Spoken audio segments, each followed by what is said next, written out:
So in order to understand the concept of yoga, I would be taking the help of the philosophy known as Sankhya philosophy.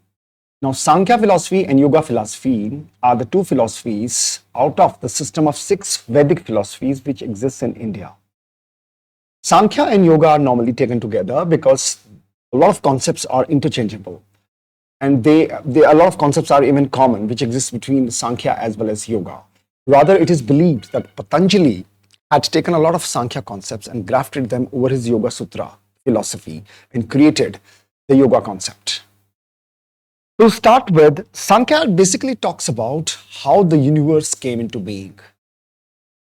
So it starts from the time when nothing was manifest, nothing was created, no material object existed, and it was just space, blank space. So the first thing what we need to understand about the creation of the universe, because when we understand the creation of the universe, then we'll understand the creation of the human person or a human personality, and then we will understand what yoga is and how it's related to the personality of the person. So in this blank, even though it looks like blank, but still there were two entities present. That they were pure consciousness and Prakriti. Now, pure consciousness is a state of wakefulness. Now, this is universal consciousness. This is not an individual consciousness which exists within a single individual. That will see how it gets trapped within a single individual. So it is pure universal consciousness, and one of the main properties of this consciousness is that it doesn't change. It doesn't do anything. There is no movement inside it. It is just still a state of wakefulness. Second entity is Prakriti. Prakriti is the base material or raw material for matter. Whatever matter your senses can sense, it is made out of this Prakriti. But this raw material known as Prakriti is so subtle that human senses cannot sense it or perceive it. It's very subtle. It's basically made of 3 qualities: sattva, rajas, and tamas, which I'll be discussing in a different video. And there is a balance when at this state, this raw material of the entire material universe is in a state of balance. So it doesn't manifest itself. It is in an unmanifest state. I'm showing you can see these 2 entities as orange and blue is only to make you understand the concepts. But if I'm talking about the blank space which existed before the universe was created, then these 2 entities are not distinguishable. They are in balance with each other, and that's why they are not in a manifest state. Prakriti is not in a manifest state, but pure consciousness is present everywhere in that blank. Now, how does the creation starts? Sankhya says that due to some reason, sort of imbalance comes between inside these 2 entities. Now, this imbalance takes place because both of these entities comes toward each other or come into proximity of each other. The moment that happens, the changes begin to happen between both these entities.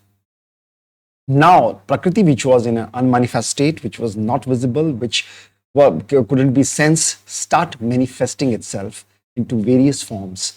And the first product of its manifestation or its evolute is known as Mahat or intelligence. Now, this is again universal intelligence, not an individual intelligence.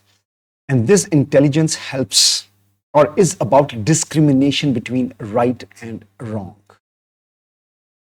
Now, you can see that Mahat intelligence has both the components of consciousness as well as Prakriti. Almost in equal composition, equal proportions. So, intelligence has very good qualities of consciousness as well as of Prakriti, that is matter. Again, from intelligence, the Prakriti's second evolute or manifestation is Ahamkara or ego. Now, again, very important to note here is that here in Ahamkara, as we are going down, the evolution is happening, the universe is in the process of being created. The yellow color in Ahamkara lessens out and the blue color expands more. That shows that the percentage of consciousness has gone down, and the percentage of prakriti, that is the matter, has increased. Now, ahankara, we all understand in general terms, is ego. Ego is something which adds a quality of individualism to yourself. It makes you a separate entity. Up till now, everything was universal. Nothing was a separate human being. So ego is about I, me, mine. I start identifying myself as a separate human being from everything that was above it. From ego comes up the 5 organs of action, that is the mouth, hands, feet, excretory organs, reproductive organs, 5 sense organs, that is eyes, nose, ears, skin, tongue, and the mind. So ahankara further condenses into 5 organs of action, 5 sense organs, and the mind. And ahankara itself also manifests on the other side into 5 basic elements, out of which the entire universe is formed of.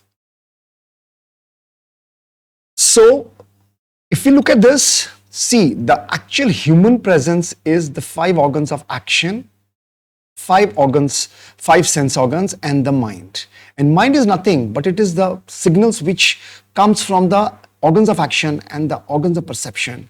The signals come and creates the mind. They get together and it's a matrix of thought is created, which we call as mind. Mind is not brain. So mind is a matrix of thoughts which are created from the signals which come from the 10 sense organs. Actually, as Sankhya calls it, out of which 5 are organs of action and 5 are the organs of perception. Now, the mind and these 3, the 5 organs of action, 5 organs of perception, constitute an individual personality. We can also include ahankara, ego, into it. So this is what actually a philosophical individual is composed of. The physical part of the individual, your body, is made of these 5 elements, which are again condensed from ahankara. Again, very important thing to notice that because we can see, the eyes, our senses can perceive the organs of action. Senses can perceive our eyes, nose, ears, skin, and tongue. So the blue color predominates the yellow color. It's more of matter than of the consciousness, but consciousness is there in a very less proportion. Now, what happens is, how does the individual function? Now, the 5 organs of actions will do their actions, and those actions will relay signals to the mind. The 5 sense organs will pick up signals from their objects, like the eyes from the sight, nose from the smell, ears from the hearing or the sounds, skin from touch, and tongue from taste. They will pick up the signals and send it to the mind, and that's where the mind is actually created. Now the mind will not do any interpretation. It will just try to read the signals and not make much out of it. A bit of analysis happens here, but not much. Next comes the ahankara. Now the ego factor will decide. The ego is actually creating my mind. The sense of ego is telling me that this is my mind. This is not a universal mind. The sensations are mine, which are coming from the 10 organs of sensations. So from ahankara, the mind, to make proper decision, has to get connected to the universal intelligence. The obstacle in between is ahankara, the ego.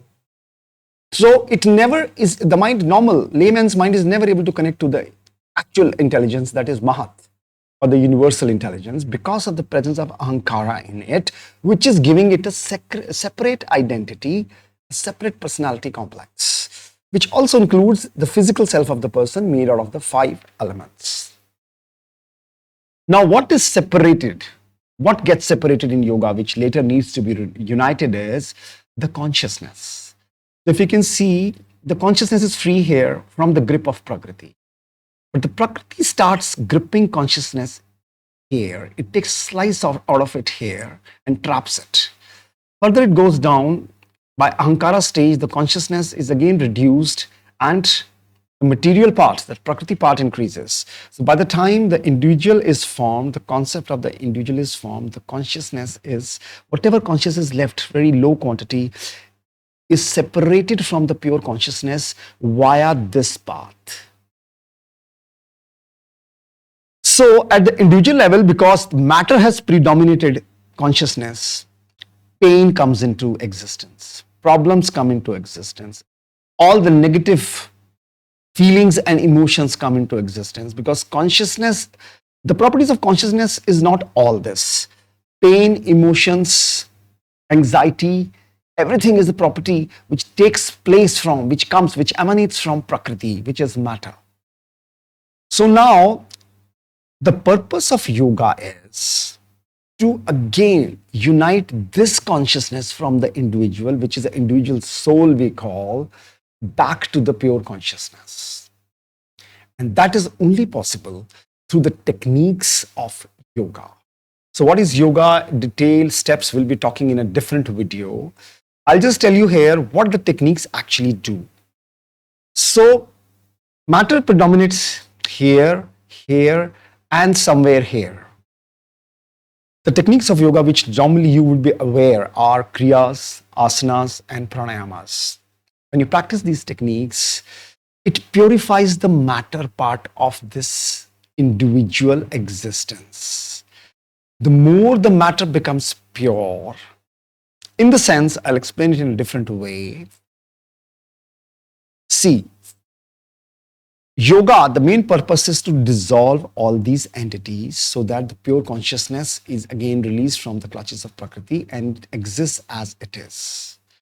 For doing that, we need to dissolve these 5 senses of organs, 5 actions of the senses of organs of action. So how do we do that? Asana, pranayama, and kriyas, also known as the techniques of yoga, will stop their function. Their main aim is to arrest their function. The moment their functions are arrested, they stop sending signals to the mind. When they stop sending signals to the mind, this is equivalent to dissolving these 10 sense organs. The moment the mind stops receiving signals from these sense organs, it itself gets dissolved. There is no mind. So this is what we call meditation normally, when we dissolve the mind. Actual meditation happens when even ego is dissolved. No body exists. There is no individual existence. If there is somebody who says that I am meditating, then that means ego is there. And the mind and ahamkara is not completely dissolved. So in meditation, you dissolve the ahamkara. Once ahamkara is dissolved, conceptually, the 5 elements also get dissolved. Next comes intelligence. The person gets connected to the intelligence. The more purity comes in after practicing, continuous practice of the, further practice of the yoga techniques, even intelligence dissolves and pure consciousness again separates completely from Prakriti. This is what actually the purpose of yoga is. It unites the individual soul by dissolving the material part of your existence back into the pure consciousness. All the problems you face, all the pain, all the discomfort of being a human being, existing as a human being, are only because Prakriti or matter has overtaken your existence. And yoga will reverse that process and connect you back to your pure consciousness, which ends all these afflictions which your normal human being lives with.